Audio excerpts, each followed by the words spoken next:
Tuesday or something. We're going to get into really bad pranky things and things happening to people and stuff like that.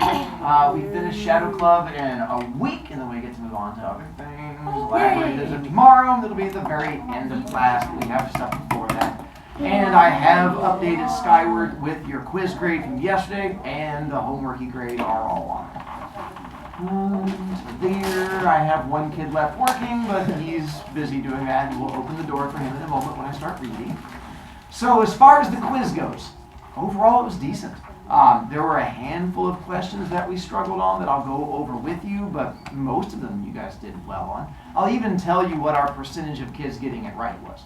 So like the first question was the first one we struggled on, where we had 56% of the kids get that one right, which was, according to the plot mountain, which part of the mountain is it when we have all the exciting stuff happening? Climax. Rising action. I even tried to help you by putting 2-word answer. And I did have kids who wrote in the climax to try and reach the 2-word limit, which I thought was a little bit tougher than just writing rising action, which is where all the exciting stuff is happening, which is the part of the book we're in right now with a whole bunch of that rising action stuff. The climax is The climax is that one moment where everything comes to a head. This is the part where it says the middle of the book where all the exciting stuff is happening that makes us want to keep reading. Oh, the middle. I know. I should put that like right there in the, oh wait, it is there. And I did go through and check all of the typey answers you guys had to do, and I did go back and give some of you guys extra points, because if I was reading them, sometimes people would, Canvas would count random things wrong, so I double checked all of them by hand. Question 5. Which of the answers, when it says Mr. Diller's camera is to stolen, is David Berger's trumpet. So this is the part where, what was the first thing that happened to the trumpet that was part of a prank? Slime. But that was here, we have Mr. Diller's camera stolen, which means a thing happens. And then what happens to David Berger's trumpet now? Flatten. And that's where the flatten comes in. I had a bunch of people put down slimy, like 58% of you. I put And slimy. So I'm guessing like Brian, either you got confused or didn't read or who knows what. But out of curiosity, is anyone in here in band? This is the cleanest one I've ever seen. Is anyone in here in orchestra? Because I never did either one of those. Are instruments expensive? Yes. So then I'm guessing flattening one would probably be a really bad thing then. So being as I grew up not being able to do music. So Tyson McGaw's super embarrassing secret would be? Yeah, I had a lot of people put down puppets or marionette or lives in lighthouse, or one kid put down he's poor. Which again is interesting, but again, not really a 2-word answer. I put pea bag. Yeah, poor that would work too. As long as you had something along those lines, then you should be good. Jumping to number 9, after the Shadow Club kids decided to pull the pranks, what surprising thing did they discover at school? And that's where now we have other people have apparently started up doing their pranks instead of them, and that's going to lead to our attempted murder today. It's all fun and games until you almost kill a kid. Yeah, it's fun. Question 11. Who tells Jared that he suspects the Shadow Club is a gang? Cheryl. Mr. Green. Cheryl. I even tried to help you because I had a bunch of people who put down Tyson because he said, are you guys a gang? So that's why I put, and he should let Tyson join it to prove it's not, to let you know it's not Tyson. Y'all just gotta read the question. So that's where Green comes in. Just like how you have it highlighted green. Look at that, so I was trying to help you out. Like rock. So Green or Mr. Green. I put Mr. Green in counter. 13. What literary term? I even did this in class when we read this part of the story. Irony. When he says, I'm not a bully while beating him up. I'll put irony. Yeah, 56%. A bunch of people put things like foreshadowing and IDK, which surprisingly was not correct. We are going to have foreshadowing today. There's going to be a scene coming up, but that was the irony. And then our grammar questions, we struggled on those. Even though, 2 things. 1, you could have Googled it. It even says so right there. I didn't want to. And 2, the other part was, if you looked at the review guide, it made it really easy. Because the review guide question number 14 said, like, what are conjunctions? Or give me examples of conjunctions. Where I was even telling you ahead of time. By the way, there are only 7 conjunctions that exist. That would be fanboys. For and nor, but, or, yet, so. So once you know there's 7 of them, you just look in this sentence to figure out which of those 7 is in the sentence. Turns out, it's only one. It's B-U-T-T. There you go. Just but. And then the other one that you could have Googled and was straight from the review guide telling you ahead of time, what part of speech is the word us? Us. A lot of people put noun. Adverb. 48% of kids put noun. But again, pronoun. 1, you could have Googled it. 2, it was straight from the review guide where I told you make sure you know what your pronouns are. Or you could have just known that us, we, he, him, they are all pronouns. So, as far as quiz goes, if you are a kid that did not do well on it and you got below the 20 out of 28, which was a 70%, you can redo it. You're more than welcome to and get up to a C-. If you do, you're going to have to email me because I will not know you did it if you don't tell me. So once you do it, send me email and then I will update grade. Avery? Can I check what grade I got? Yeah, right after class, not right now. That's why it was on the screen when you came in. Silly Avery, responsibility. Brinley, now we're going to have you open the door so that he gets to pay attention a little bit. A little bit more. There you go, so you get to listen. So we're just trying to make sure. So I had to cover the quiz and stuff like that. But now we're going to read, and I don't want you to miss out, so you get a chance to join us. Speaking of, the things that happen. Let's see, we get to, has anyone read ahead yet? I've read. Alright, so you're going to find out officially who's doing all the pranky things and stuff like that. Today? But not today. But that's what's coming up. We're going to get to it soon. I am, after the things we started going through, starting to lean more towards Tyson on this one. But we'll see. Alright, let's see. There's our ops. Stonehenge. They're excited and they're like, yay, torturing kids. Yay, torturing kids. He's standing on business. I always do the Why torturing are his kids. eyes so big? No, it's like Why is hey, it taking looks like googly eyes? He's looking into your soul. It's just the weirdest one. I try. Annabelle? Why at the end of the book it starts over with like Because that would be the Rising action. the beginning of the sequel. Because there's a second book. we Yeah. don't The second book, no, we don't read it, unfortunately. It's even better than that one, but it doesn't make sense if you've not read this one. But it goes into much more detail, and it's got really cool stuff that happens in it. But You ready? it's only half Samantha. Shh, did you just say, why can't we read more books? I already had enough issues getting kids to read this book. hard enough Hey. to not try reading it. Why does Jared you discover pick about fun Tyson? book? You guys did that one. What does Jared... Ooh, why does Jared want the club to stop the pranks? Because hurting people. Okay, he's worried that they're going to get caught, so he's trying to play it low-key, which is going to backfire. Yeah, low Why are key. you That is spoiler. Spoiler. So, there's a reason why I chose not to read up to page 130 with you. Because what's now happening between Jared and Cheryl? They're dating. And that was a scene I thought might be a little awkward if I had to read it out loud to you, so you guys got to read That was that. so Sigma, he's full of riz. Awkwardness on your own. I tried to find a picture of two Sounded like teenagers you. sitting on the edge of a cliff overlooking the ocean.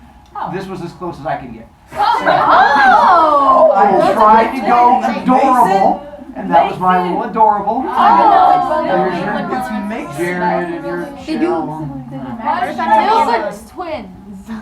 Why is Cheryl taller? She's not. She's shorter. Yeah, she's your angel, I guess. Sorry. How do you tell from sitting? Ooh, our bad things. What happened to Eric Kilfoyle's locker? They found the camera. Ah, that's a different locker. Black paint all over it. Now, what was the first prank they played on Eric Kilfoyle? They had some Slime. pretty So that was the spray paint in here, so at least it's kind of connected. But here with the whole thing is they went in there and just dumped black paint over everything he owned, which seems a little bit more awful. That's kind of mean. That would make me Not mad. kind of. Man, that's horrible. Well, I mean, it's better than this one. Mr. Diller's camera. Tommy Dude. And so it disappeared. Where is it found? The guy's locker. In that guy's locker. And what happens to that guy He gets suspended for 3 days. Yeah, so that's It was the bad OTs stuff. and- He gets suspended, so again, this is the smartest kid in school with the best grades, and then he gets suspended. For 3 days. And then David Berger's trumpet. They Slide. put the slime in it. No. They flattened it like a I burger. They flattened a burger. Did you say they flattened it like a This burger? was before. Oh. Like a pancake. Oh, but his name's not David Pancake every week. I forgot who And who are we suspecting is responsible for all of these? Tyson. We'll find out more today. He's the second Oh, one. Although, to make them. who else knows about it? Sure. You. Mr. Green. Mr. Green, who we're going to talk about today too. I got that one right. Oh! He did It's just That is not his. a friendly old white guy with a beard. Not every friendly old white guy with a beard is scared. No, you're probably right. I'm looking at you. Juliana? I don't like you, Mr. Right. Yes, Juliana. Yeah. Looks like American. What the? Page 131. Let's get to our fun stuff. Because we do get to 2 bad pranks today. Yay! We just started it. Hang on, I gotta find this page. There it is. Oh, the chapter's called What Ralphie Said. What do we know about Ralphie? He lied every time. Keep that in mind. He's back. He's a bad boy. When things get bad, boy, do they get bad. I thought that maybe if the Shadow Club laid low for a while and didn't play any tricks, then Green might leave us alone. Maybe everything would be alright. But things weren't alright. I had hoped that David Berger's flattened trumpet would be the last of the mysterious pranks. It was not.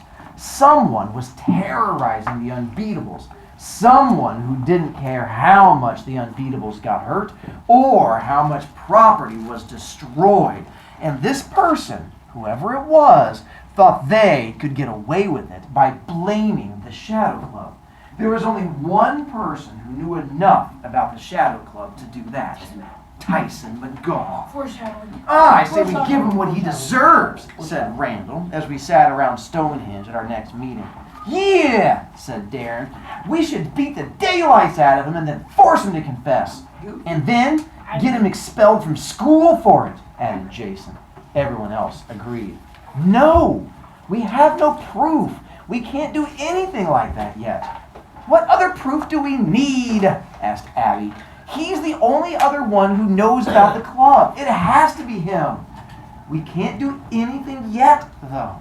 Not until we can prove he's doing the pranks. He's innocent until proven guilty, added Cheryl, even though we know he's guilty. So, what do we do? Asked OP. Just sit around and wait to be blamed for everything? What if something really bad happens? Don't worry. Tyson's crazy, but he's not that crazy. Nothing really bad is going to happen.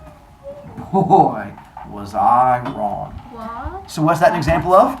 Foreshadowing. Nicely done. Someone's gonna Luckily, we don't have to wait long. Here's your teaser. Oh, they drowned someone. That's one of the science dude plants. The science teacher's plants, yeah. The next week, the entire club vowed to look out for the Unbeatables, watching them as well as watching Tyson, to make sure that no more pranks were pulled. We must have done a lousy job of it, though, because on Thursday, during lunch, Drew Landers became the next victim. Now, Drew, as I told you, is a swimmer, and very much into it. In fact, he had this obsession with anything that had to do with swimming. It only made sense then that Drew had a thing for fish. For as long as I knew Drew, he had always had a fish tank. It was the one thing in his room that he kept clean. And he had a second tank in school in Mr. Milburn's room. I guess because he considered himself a human fish, he had a weird sort of affection for his cousins in the tank. Anyway, that 60-gallon tank had sat in Mr. Milburn's classroom since Drew started 7th grade. And now, a year later, it was still there, filled with starfish, sea anemones, and brightly colored saltwater fish. They were pretty, they were expensive, and Drew loved those fish, like most normal people might love a pet dog. Every once in a while, some bozo would drop something stupid into the tank. A bar of soap or the shavings from the classroom pencil sharpener. Once, someone put red food coloring in the tank. After Mr. Milburn changed the water, the fish seemed fine, although they were sort of pink for a while. No matter what dumb things kids did to that tank, those fish always seemed to come out of their ordeals all right. But not this time. During lunch, Mr. Milburn always locked his room and went down to the teacher's lounge to fall asleep while listening to the rest of the teacher's gossip. Hashtag teacher roll. Well, as everyone knows, school classroom locks are the easiest in the world to pick. All you have to do is slide a hanger into the door jamb and bingo. Well, that's what someone did. And then that same someone dropped a firecracker into Drew's fish tank. Now, there are firecrackers and there are firecrackers. There are the kind they call safe and sane, and there are the kind that are more like hand grenades. There are cherry bombs and M80s that, when put in a strategic location, can do an awful lot of damage. But the worst, by far, are blockbusters. Packed into the cylinder of a blockbuster is a quarter stick of dynamite. And when one goes off, it can be heard for miles. I don't know how they did it, but someone rigged up a blockbuster to go off in that fish tank. And when it blew, nothing in the room was safe. The tank turned into one huge bomb, sending glass and water flying in all directions, shredding plants and tearing paper on the walls. The room became a war zone. So, to show you guys real quick, fish tank, person sneaking in, they drop it, it goes sploop, and then all of a sudden, boom, and the fish goes blub blub. So That's dramatic. I know, I was trying. I don't think that fish exists. I was out on the field with Cheryl and Randall, consoling Randall from his recent humiliation. It seemed that the day before, after swim practice, Drew threw Randall out of the locker room with no clothes on. Almost the second I had convinced Randall it was better to forget about it for a while, we heard the explosion. Boom! It was so loud you'd swear the whole school had blown up. The blast echoed from the high school across the large field, and a strange silence followed. Everyone turned toward the school. "Not again," said Cheryl. At first, we all thought this was yet another school fire, but in a moment, I began to suspect it was another evil prank. I turned to look for Tyson, but couldn't find him, and that sick feeling returned to my stomach, along with the cold feeling to my hands. Meanwhile, several teachers ran into the school to evacuate the remaining students. For all they knew, a gas line could have blown up. Someone pulled the fire alarm, and in minutes, the fire trucks arrived. It didn't take long for the firemen to find out what had happened. Excuse me. From what I heard, there was nothing left of the fish tank, and that collection of fish that Drew Landers had spent years putting together was gone in a fiery fraction of a second. Sorry, hiccups. I said, There we go. "Tell me the truth, Randall," said a kid after school. Cheryl and I were talking before I went off to track practice, and as usual, Randall was hanging around with us, making obnoxious comments about the fact that we spend so much time together. When this kid, I don't know, someone on the swim team, I guess, came up to us and asked Randall a question. "Tell me the truth. Did you blow up Drew's fish tank? Come on, man, tell me the truth. I won't tell anyone." Randall was speechless. He turned to Cheryl. See what did I tell you? Just because of what he did to me yesterday, everyone's going to think that I blew up his tank. I'm being framed," he yelled. And then he turned to the kid. "No, I didn't do it. So just get out of here, all right?" "Yeah, I'll bet you didn't do it," said the kid, and ran off. "You better shut your mouth, because I didn't," said Randall as the kid ran away. He turned to me and Cheryl. "You know I did, right? I was there with you during lunch. You know I was. Well, I know it, and you know, but who's going to believe us? I see a pattern emerging, said Cheryl. Have you noticed that these pranks have been pulled soon after the victim has done something really mean to a member of the Shadow Club? Huh?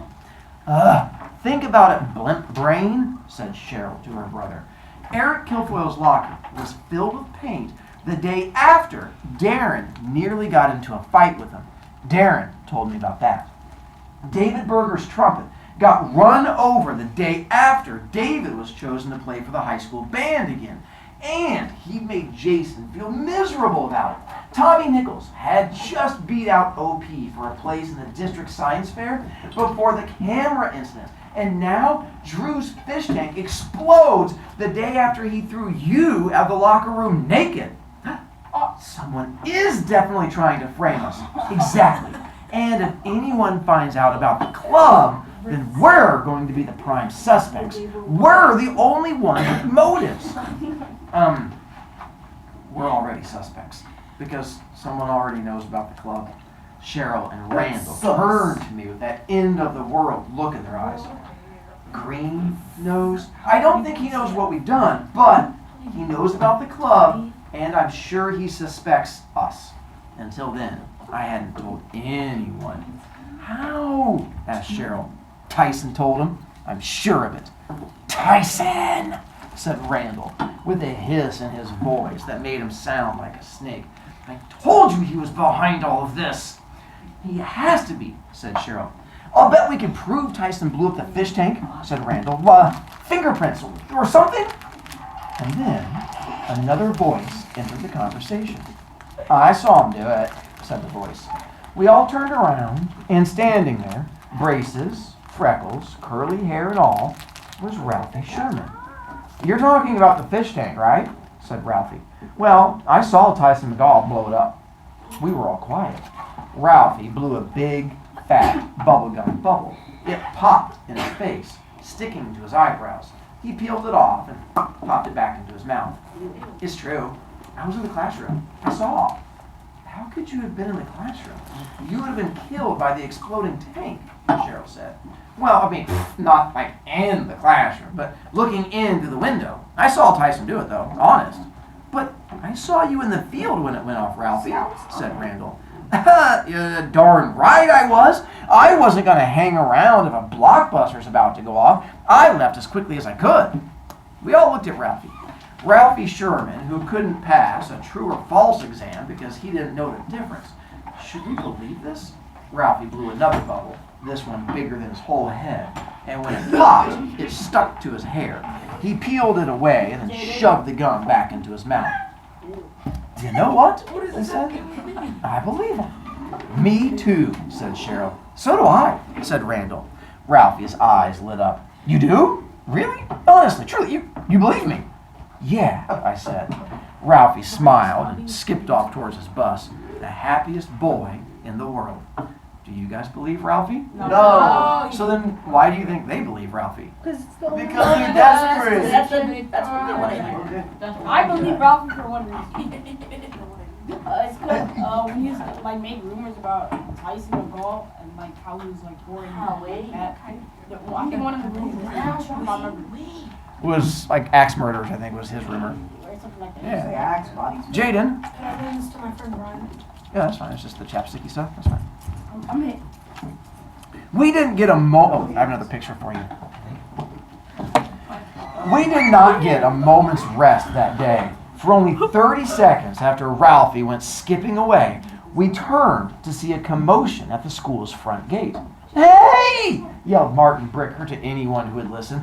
Vera! Can't stop her bike! She's headed towards Cellar Boulevard! Cheryl, Randall, and I raced toward the front gate, but it was too late. As we looked down the street, we could see Vera flying down the hill, screaming at the top of her lungs. Of course, I thought to myself, what an idiot I was. Didn't Abby have a big argument with Vera today? Didn't Vera call her a slob in front of half the grade or something like that? Of course Vera would be the next victim if Tyson were trying to frame the club. We watched in horror as she crossed through the first intersection on the way to Cellar Boulevard, which was down at the bottom of the hill. Luckily, it was a small intersection and no cars were there at the time. But Cellar Boulevard would be a different story. It was one of the busiest streets in town, and I could see cars and buses racing across it. "She's going to get herself killed!" yelled someone from the crowd as we all watched Vera fly down the street. "Can't somebody stop her?" Now, if she'd had half a brain, she would have turned and smashed into a fence rather than race across Cellar Boulevard. But, as anyone can tell you, Vera Donaldson did not have half a brain.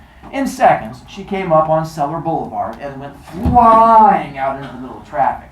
Car horns blared, a van swerved, a car screeched to a halt and was rear-ended. Vera sailed across the street, hit the curb, and then went bouncing off of her bike, hitting her head on a fire hydrant, while the bike went crashing through Muggleson's bakery window, laying the window to waste and demolishing a 5-layer wedding cake on display. Everyone, including Cheryl and Randall, ran down the street to find out how Vera was. But I didn't. There was someone who I had to find, and I had to find him now. Who's he gonna go find? It didn't take long. He was standing by his locker in the main hallway. "Tyson, you're gonna pay for this! Get out of my face!" He grunted and then tried to leave, but I grabbed him by his shirt, and as he struggled, I dragged him through the hall. "Leave me alone, you moron! You idiot! You butthead!" I didn't say anything. Not yet. Not. I apologize for reading those words out loud to you guys here. It might give you guys brain damage. It probably did. I didn't say anything. Not yet. Not until I had him in a place where no one would hear us. I dragged him down the hall and shoved him into the school phone booth, closing the door behind us. He struggled, and I shook him so hard he began to look like one of those marionettes he had up on the wall. "You listen up and you listen good. I know what you've been doing, and you're not going to get away with it." Before we continue with him attacking poor Tyson, when he talks about a phone booth, I've seen one of those. They have one of those in New York. Seriously, I've seen one of those. they have one of those here. If you go over to Billericay Park, they have like the little red one from like they have over in Europe. Oh, what daddy? That's at one point. This was like they used to have little pay phones. You could go in there. Oh, Nowadays, turns out we actually have one here at our school. They used to have like payphone booths in schools. When I was teaching here back during the early dinosaur times. So when you guys buy candy at lunch on Thursdays, and they sit right here selling candy. If you look just to the right of it, there's a choir or theater like board sitting out here. Behind it is our actual, where we still have a phone system sitting behind it. When back in the dinosaur days, kids before they had cell phones would go down to here to call their parents during the day. And kids would have to like carry quarters with them, and they would come down to the little machine and pop quarters in. So like if you needed to contact your parents about something, they would, I don't know. Pick me up, please. Yeah. Mom, I want to get out of my science quiz. Can you come get me? Oh, that's why I did that. Mom, I did that. Mom, for the exit. So this is what it looks like when they were doing construction here and taking down everything. I went and took pictures of it while it was still there in the hallway. So now, if you look at it, it has like this little thing behind it. That's him yelling at him in the hallway. Tomorrow we'll pick up with more yelling at a kid in the hallway. Today I just get to charge a kid points for having stuff on his desk while I was reading. Brian Yeah, Brian Nellums. I wasn't saying names. Who knows who it could have been? It could have been anyone. It could have been anybody besides Juliana. Brian.